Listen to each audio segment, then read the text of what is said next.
folks, historic times, and like we said, the man whose career has been meteoric and historic in its rise and what's looking like the fall. To help us understand where we are and where we're going on this matter of the impeachment, we have Mr. Kibe Mungai, who's a lawyer of many years standing and an analyst who's got a lot of insight into matters like this. Karibu sana, sir. Thank you very much. My pleasure to be here for the first time since you're in... How do we look? We look great, don't we? Look great. Fantastic. What's not looking great is, of course, the career of the Deputy President right now.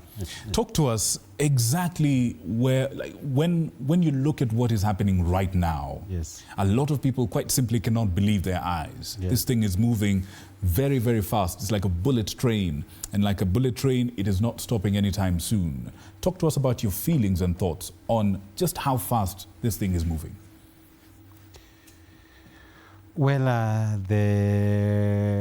I happen to know, and it is a public fact, that during the campaigns for 2022, there were many alliances in central Kenya, where there were people who aligned with the Azimio coalition, and the majority, as it had turned out to be, led by the Deputy President, went to Kenya Kwanza. Now, the main arguments by those of us who aligned with Azimio was that there was never going to be a happy marriage between William Ruto and his supporters from the Gema communities who supported him.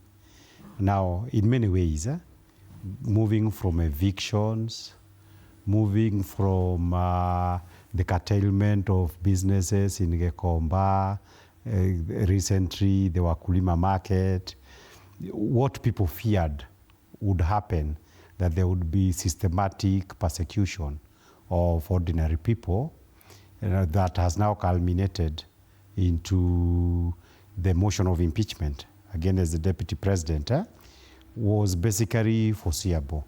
So to many of us, what has happened is it was always going to happen. It's not a surprise. There is no surprise. It is a situations whereby the majority of the people in central Kenya simply seriously miscalculated in a big way. And they chose to hear themselves and not to listen to people who are saying, this is, you are getting into a valley that you will not be able to extricate yourself bila majonzi. So right. The majonzi that we are seeing is something that you can't really say you are surprised. But of course, it has been rushed. I believe we shall be talking about the nature of the charges.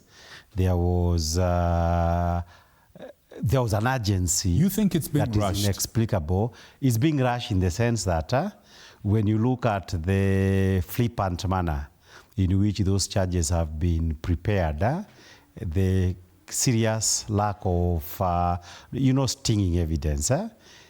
From a lawyer's point of view. From a lawyer's point of view. There is really no charge that could stick. There is really nothing that you can really be able to say. These are 11 charges.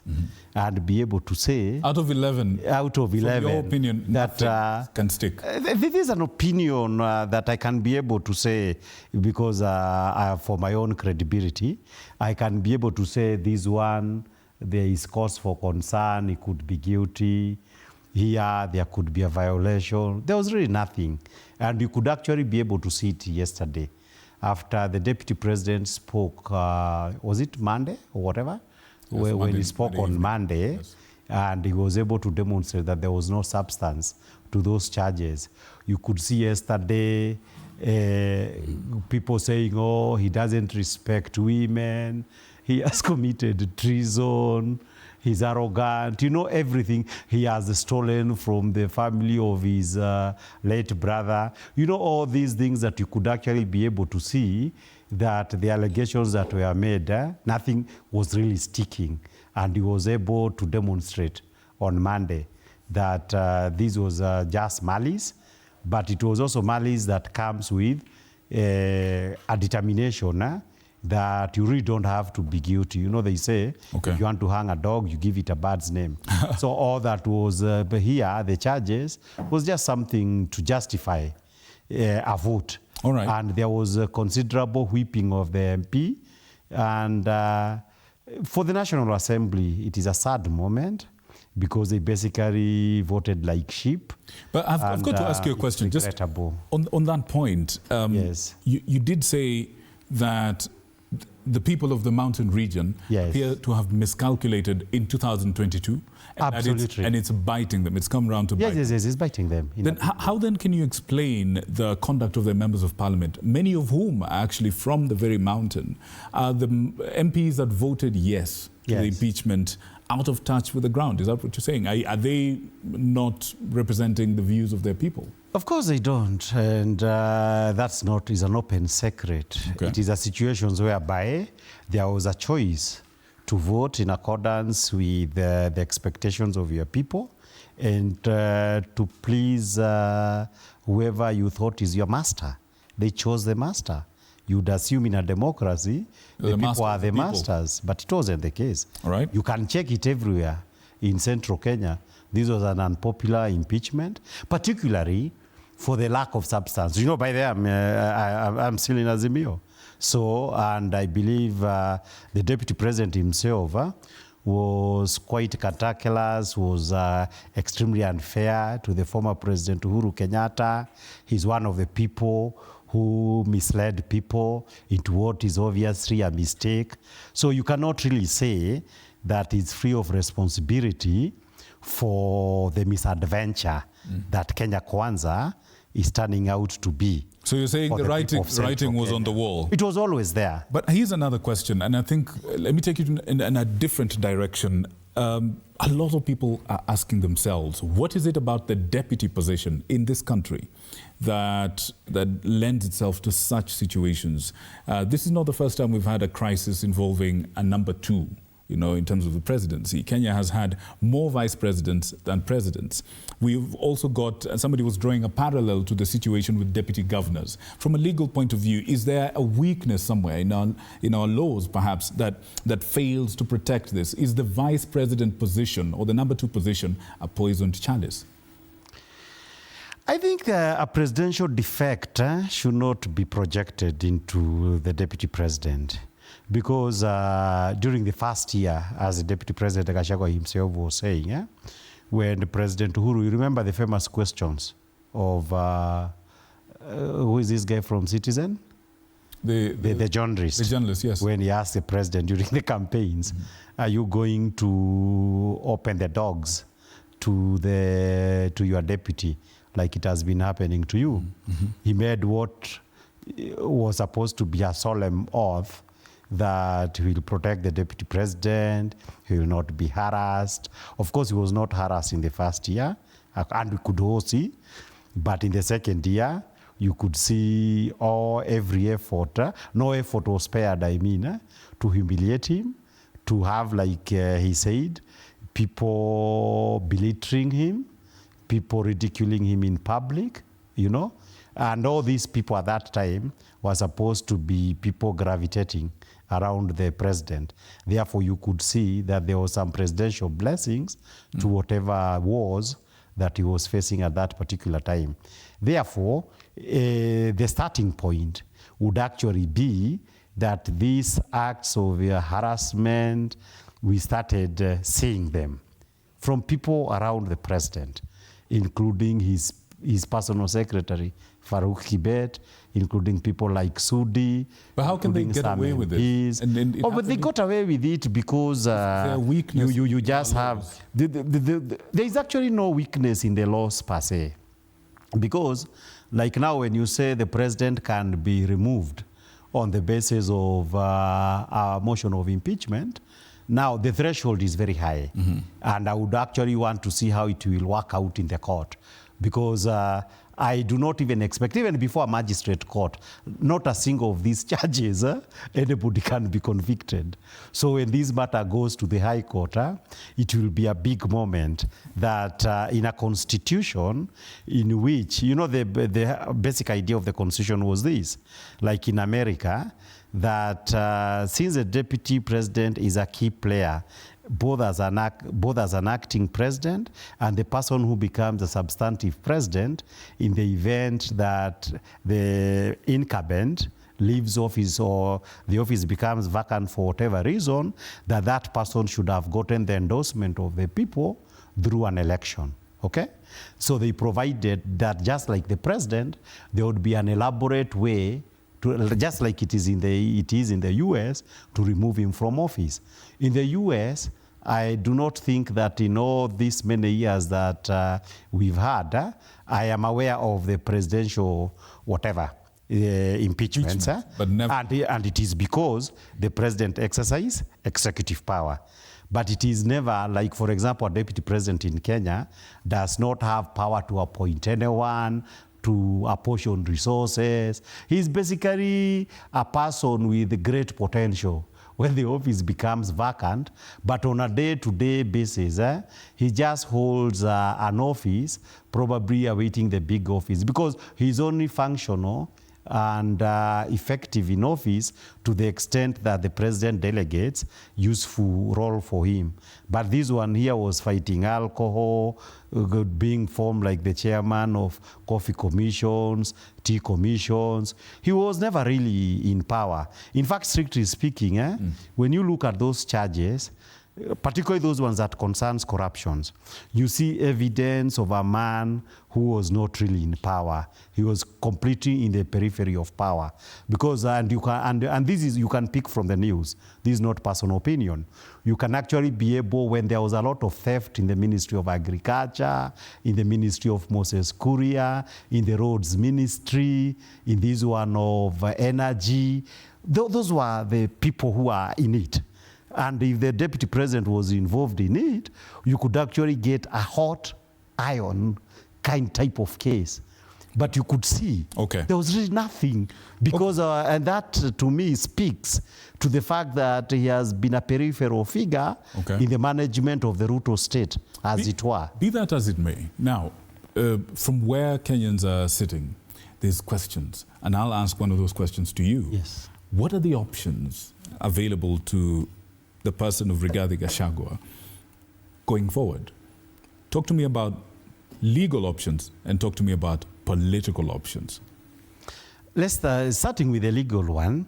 Today, the Speaker of the Senate, Amason Kingi, gave a schedule in which all sides are supposed to do their submission and to file their responses, I believe by Monday, 5 p.m.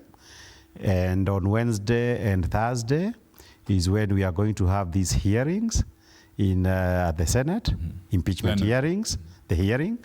And therefore, I expect it is on Friday that the voting will take place. Now, that being the case, the issue, obviously, he said he is not resigning, which is a good decision. Therefore, he has to prepare his responses and appear before the Senate. Now, before the Senate sits like a court. In fact, that's a major difference. You see, at the National Assembly, it was just to the confirmation of charges, that the charges are read against you, and you are able to be given a chance to defend yourself before voting takes place. You could be able to see what actually preceded the debate that preceded his defense was clear of a gang that had taken up its mind that whatever it is that he was going to say, nobody was prepared to be persuaded otherwise. That was very clear. And therefore, that's why I was saying that the members of parliament have just turned out to to be what Philip Ochieng, you remember the veteran journalist, right, effectively described the MPs for the 5th Parliament as presidential sheep. You are having a situations whereby the National Assembly of the 13th Parliament are basically some kind of presidential sheep who would do anything that the president orders them to do. You remember, like with the finance bill of 2024, they vote against the will of their people. Then the president says, oh, what kind of thing is this that you passed? Now go the other way. Okay? What about... And so that you order, where they are the kind of people, when you are told, jump, the only thing they can ask is how high. But so back to the deputy president. Precisely. What legal options has he got right now? Precisely. And I'm saying he's to defend himself. Mm-hmm. There will be a trial before the Senate. And I'm sure he's well prepared. Mm-hmm. And this trial is what I was saying. Mm-hmm. The Senate is supposed to be a court. But it is a court run by laymen. Like you hear the case. For example, now at the Senate, when you are told that there was corruption charges, or there was with regard to treetop and with regard to the other hotel, the outspan and so on. Yeah. Precisely, the outspan, you would actually have to listen. If there is a 600 million that is involved, one, it's not a crime to have 600 million on the face of it. The crime would actually be that you can be able to link 600 million to a corruption scandal or to money laundering, anything of this kind. These were on the basis of the book, that document that we saw. There is nothing linking to it. So the Senate, one by one, you would have to say, have you found anything that would amount that 600 million is stolen money? At the National Assembly, they could get away with saying that he bought treetops. So the threshold is higher. No, the responsibility is higher. As in, you will have to say, because there must be a report. You will have actually to say, we made this finding. You know, like a judgment. There will be what is, the verdict would be what is effectively like they do it in court. That before they say, I have your money, there must be proof, if I'm a judge, that I made a finding because of this reason, that that the charge has been proven. So you have my money. we can actually expect a much more robust interrogation of the charges. Precisely. And we can also expect a much more robust defense from the Deputy President. Is that what you're saying? Yeah. The defense and the charges are not going to change considerably, because they've already been tabled. Fair enough. Yes. From where you sit, yes. What can Kenyans expect out of that process? Number one. Number two, what can Kenyans and what should Kenyans expect out of, let's say, we've heard about the option of the courts coming into play. What can Kenyans actually expect from these two options that present themselves? Yeah, of course, the expectation is there are two levels at the Senate. For the 11 charges, how many are the senators going to say, after going through the evidence and interrogations, that they have been proven or not? So level one is whether the charges have been proven, okay, or to the acceptable standard. Then level two is when the vote is called, okay, how will people vote? That is, will people vote despite whether or not it has been proven or not? Because that didn't seem to bother anyone at the National Assembly. Okay. But for the Senate and for their sake, and for the sake of Kenya, it should bother them. Why should it actually bother them? It should bother them for one reason. I believe it is important. I explain this. This is the first trial at the Senate, correct? Even for first impeachment of a deputy president, at that level, the deputy president is part of the presidency, as it were.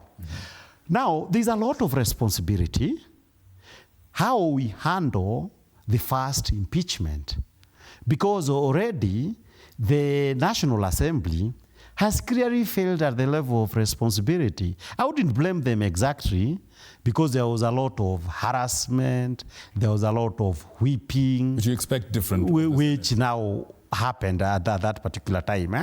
The whipping and the cajoling, I don't think it will not say that it will not happen at the Senate. But you see, but what I'm saying is that in dealing with this matter, it is a matter over and above the Deputy President, Rigathi Gachagua, whether you like him or not. In fact, to very many people, he may not be particularly likable. A lot of Azimio people have very bitter memories of him, okay? Particularly during the campaigns. Okay. But at the end of the day, there is still the issue that you could end up discrediting the integrity of our constitution if you actually say that so long as you have 2/3 at the National Assembly and 2/3 at the Senate, it doesn't matter whether anyone is guilty or not. It's the same thing in the courts. I see. It should matter that when you have actually taken to court, that the magistrate determining the matter actually pays some heed and consideration as to whether or not the allegations against you are true or not. So that's the political one at the Senate. The legal one, of course, many cases have been filed. Those cases will not stop anytime soon. So we expect like there will be a lot of drama. You remember the Wambora case? Yeah. So you are likely to see a repeat of that. And I expect, of course, now when the High Court still and the other courts will be dealing with this matter, if it turns out that the Senate is unable to protect the Constitution or to do its job in a serious way, then it will mean that the courts would have to play an important role, because the issue of protecting and safeguarding the Constitution of Kenya is one that befalls National Assembly, Senate, the President himself, because also the President himself is prohibited from engaging in malicious adventure like I want you out, I want to trade politically with your opposition. That's right. And get everybody to kick you out. Even the president is prohibited from sponsoring effectively, because I don't think this is a Mutuse thing, so that you can have the dignity of the Constitution. All right. Now, clearly, there's a lot of intricacies here. There's a lot of critical things here. But I'm afraid, sir, that the time that we have is smaller than the topic that we're handling. But I'm really glad that you came and you're able to focus our minds on the implications of this. If I'm hearing you correctly, and Kenyans at home, I hope you're listening, the matter of precedence is key, and this will be one that will inform any other case going forward. It's the first time. And from your legal perspective, it's got to be done right. It has to be done right for everybody's good, not for the Deputy President, but for the country. But particularly for the credibility of our Constitution. All right. Ladies and gentlemen, we have had Mr. Kibe Mungai. Clearly, once again, thank you so much for your insight. We will definitely have you here for a much more chunkier piece of time that allows you to delve into the nitty-gritties. But I appreciate you, sir. Thank you. Good people, historic times. Hope you're paying attention. My name is Victor Muyakane. On sign language has been Rhoda Nyamai, and earlier on we had the gentleman whose sign is Kevin. And we wish you a good night, full of God's blessings. And we certainly hope you keep it right here on TV47 as we cover what is clearly a historic moment in our existence. Good night. God bless you.